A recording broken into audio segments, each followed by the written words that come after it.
Odeeffannoon har'a na mudate kun har'allee yoo ta'u baate guyyaa tokko deemee dhufee akkasiin bira qaqqabu akkasiin mudatu nan beeka.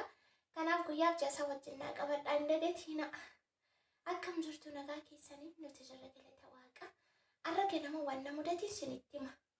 Ani silaa waree argina xaafii ishee qabeen fiiga. Wanti isin bira qaqqabu qabu dhootee amma viidiyoo isinitti tanaffasuutti nanaariifadha. Innaa kanaaf isinitti himuu man qaba. Isin immoo gadi muraatti dhaggeeffadha. Dursa torbee kana keessa wanta nyaachuu barbaade tokkotu jira. Garuu nyaata sana waan ofii keessa nyaachuu barbaadan yoo namni hojjete isinii kenne malee hojjetetanii nyaachuun namatti hin tolu ni beektu. Namatti ni mudhameenyu akkanaaf hojjete na nyaachisu. Ta'uun gammeetti mee hin hojjeta ta'e hin beeku. Garuu nama hojjetatti namtii qaba. Anitti namni garuu inni immoo maannaan jedha siin waan qubna gara qabu siin nyaachisu hunduma waan likiskisii jaallattanaan jedha. Dhiironni yeroo baay'ee waan akka foonii namni waan akkasiifaati kan isaan namaaf feeranii anammoo foosilichitti na jedhee jira bakka na jibbisiisee na dabbaree jira.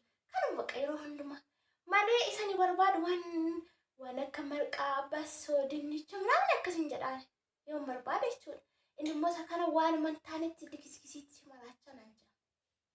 Na torbee kana keessaa waan nyaachuu barbaade sana silaa Asteer mana natti jistee sokkitee eenyutti ani madda ofii hojjedhee nyaachuus na dabbare satti immoo ofiisammaa deebii kana dhamati jedhee nan obsee manirra darbaa jennaan didee jira jechuudha. Sun keessa koo jira. Har'a ganama immoo walumaa galasaatu sammuna kana bokkaanis rooba ganama hin qorra nama dabbara. Ani immoo ganama boroo sa'aatii 12tti ka'ee suuqii banuun na jibbisiise natti qorree bakka sa'aatii tokko walakkaa akkasitti ka'ee uummanni maal rakkoo qabaan jedha. Inni immoo ka'ee ganama rafiinii banii naan jedha.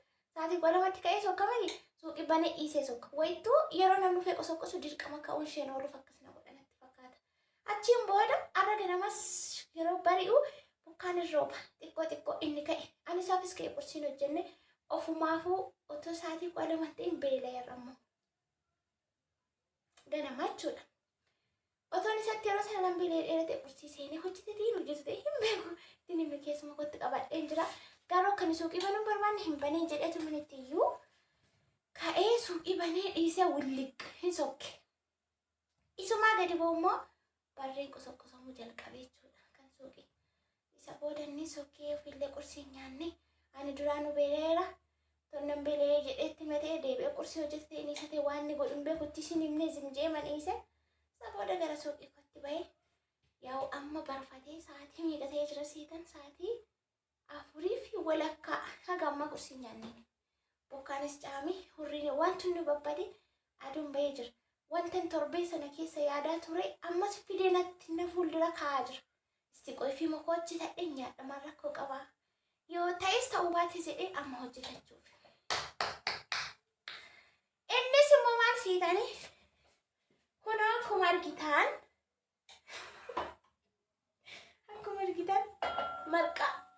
marqa nyaa'unaan jedhee marqaa na keessisii bakka torbee kana keessa marquma na fuuldura ofa ganamas galgalas. Namni marqummaa hin jiru namni hojjetu hin jiru.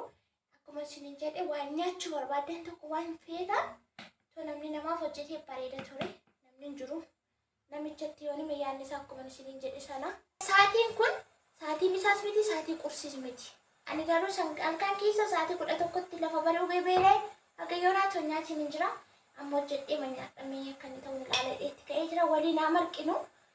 Garuu viidiyoo kana laayikii warri gootan warra yaada koo deeggartan warra ani siin marare warra naa jettanii warri mootoo laayikiin godhin dabartan. Kanaaf waree gootee ta'umma jettu. Guyyaa tokko garuu isin qaqqabdi. Hin turan bula maleedha. Qannaa akkasii piliis viidiyoo kana laayik godhaatii gammee manaa qaanessa. Garuu maal si godhee tooni mannee jettu. Itti machuudhaaf ishi dura waan na cufuuf nun barbaanne. Ati waan taane bakka waan si fayyadne irratti nyaataa kana ta'ee sana ta'ee bakka haatataa baay'ate waan ta'eef afaan koo ziggitti godhe garuu fedhiin marqaa nyaachuu hinuma si gadi sin gadhiisu. Yoon taas na fuuldura qucci. Yoon qoos na fuuldura qucci. Yoo yaadas na fuuldura qucci. Haa marqe. Bishaan irratti danfee dhume. Tosi wajjin haasa'u. Innaa xiqqoo isheetti bu'a. akkan tilaan taanetti akkana jalaa qabanni yookiin immoo akka gadhiisuuf kunooti akkasuma godhamee marqama miti akkuma inni wayyoo nan baay'ee sanatti fakkaata garuu marqaan duqqeetii namatti hin tolu.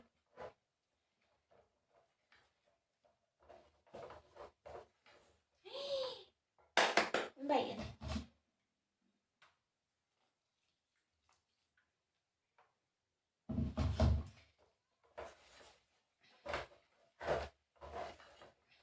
duqqeetii namatti hin tolu gaasa keessa kaani. Basmaa. Xuwwee tokko ta'e nan baay'ise duqqeetii. Wayyoo kottaa na gargaara malee gudii.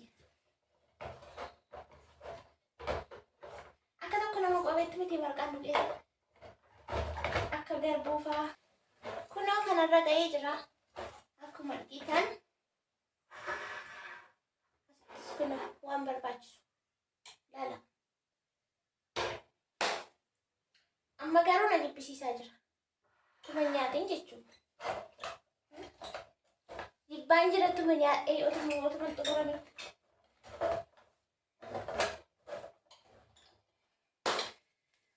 Asirratti marqaa marquun beektu. Inni maal godhee atitti ni mannee. Warri gartuu koo taatan warri yaada koo deeggartan warri ana taatan laayikii godhaatii natti agarsiisa yaada keessan jechuudha. Warri gartuu isaa taatan warri isa deeggartanis immoo rakkoo hin qabu. Lamaan keenya deeggaruu dandeessu. Ganamaroo ka'uu haala kee ilaalee jira mitiidha. Yeroo hundaa namatti hin tolu.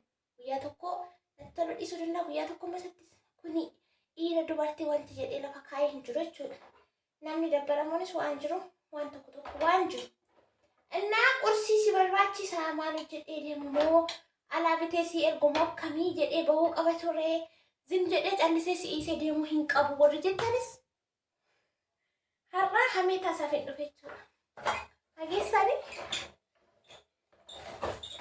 marqaan immoo kan gubanne gaa'isa. Xiqqoo ishee bishaan xibxibitti godhame dhiira. Kun akkasitti akka qoqutti akka nan qaanessin.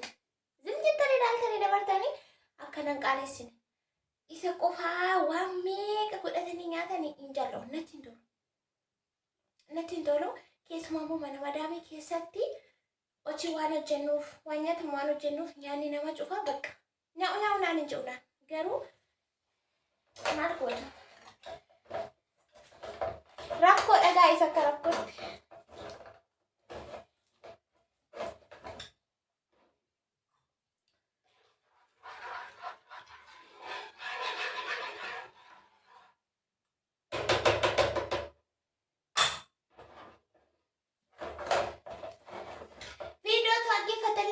Yaadan kennina. Iddoo goggortu waan ta'eef viidiyoo irra xumurtanii dhaggeeffattan yaada keessan xumurtanii kennachuu dandeessu. Akka garaa keessanitti bukoo kan jennu inni addaasus natti hin tolu natti gaa'isa. Inni addaasus natti hin tolu duqqeetiin kun addaata. Sayyuun baay'ate. Otoo tokko uftee nafaan laxxi goone baay'ee ture. Warri gibbii kana keessas hin jiran. Bakka qofaa kunis keessa uursaa oola jechuudha. Isaanis hin deemanii. Anuma bichaatu jira. Bishaateera miti kamiif? Maaliif? Ani bishaateera hin jedhamu. Yaa marqaaf maqaan xiqqoon nama gahaa jedhu. Nagumaa fi garuu wantinaa kiiloo tokko kunoo hojjetanii. Kasumiti. Yoo marqaa marquun beektinaan jettan yeroo biraa marqee isinitti agarsiisan rakkoon hin jiru. Har'aaf akkuma kanaa ta'u isa booddee hin bareechina. Bareechee isinitti agarsiisan taragaaggu.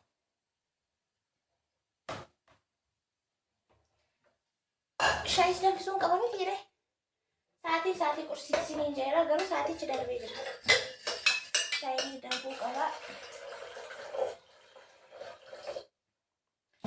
Maaliin go'aseetan? Amma kanattan sheera hamman dhufuttu. Sheeriin go'ata viidiyoo kan yoo nama poostii go'ee ittan erga. Kan sheeraa jechuudha. Argee haafu waan jedhu immoo godhee ati natti mattee tanaan jedhamoo nan dogoggoree tumati natti bobaatte iyyuu si gaafachuun qaban ture waan ati barbaaddu biyaansi qursii hojjedhee deemuu jechuullee qaban ture waan hojjechuu baay'ee jedhamoo maal akka jedhu riyakshinii isaa waliin ilaalla. Amma garuu hammanni ganaa galgala ofii mana seen ilaalutti ton ta'an guyyaa hojiitti biizii ta'a waan ta'eef hin ilaalunni silkii. Ani garuu tan sheera viidiyoo kanaa jechuudha. Sheeritti go'een waan ni jedhumoo yeroo dhufu viidiyoo waraaba. Viidiyoo waraabee isinis immoo yaada keessan kennitu jechuudha. Na waamaa jirumoo gaa'is? Waa dhageessaniittu? Inni akkasiniin ja'a mudannoon qorraa kana fakkaata. Amma kana kunoo shayiin danfaa jira. Marqaanis qophaa'aa jira. Marqaa marquun beektuu naan jettan akkuma isiniin jedhee isinittan agarsiisa marqee yeroo biraa. Amma garuu rakkoof rakkachaa jirra. Kunoo akka kanaatti qopheessee jira. Shayiin danfuuti isa booda irra deebisee isinii walumaan nyaanna. Wayinii balaachuu. Gaa'is maaltu ta'e seetan? Otoo shayiin danfee hin dhumiin tondafee shayiin ibsaan calleetti hin badde. Hundumaafuu ampoolii baneen dhiise yoo ofte uffatte immoo yaada isheeti. Marqaan kana fakkaataa. Ofii hojjetanii ofii nyaachuun hin beeku. Inna maal seetanii alaa aduun hin ba'a hin dhaama kaameraan billiqechaa jira. Akkaman godhama viidiyoo kana ammuma poostiin godha. Isinis yaada keessan akkuma isinitti himi warri na deeggartanis warri immoo inni maal siifaa godhu yoo itti nimni iyyattanis kara lamaan keenyaanuu garee lama uummaatti kootaatti sheera hin aaramoo akka mi'aa ofii balleessite dhamuu ana balleesse dogoggora kooti maal akka inni jiru riyaakshinii isa isinitti himeera galgala isinitti himanii jiru sin beeksisa marqaa nyaanna.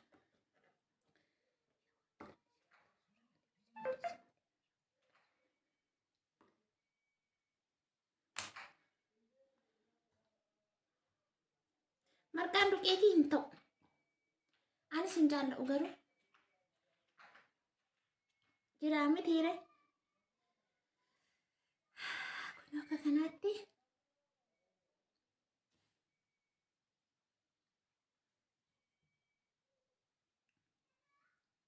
Kana fixa ammas irraa. Kana fixa moo akkami? Yoo namachiise qofaa kootti kufee namni ol na qabu hin jiru.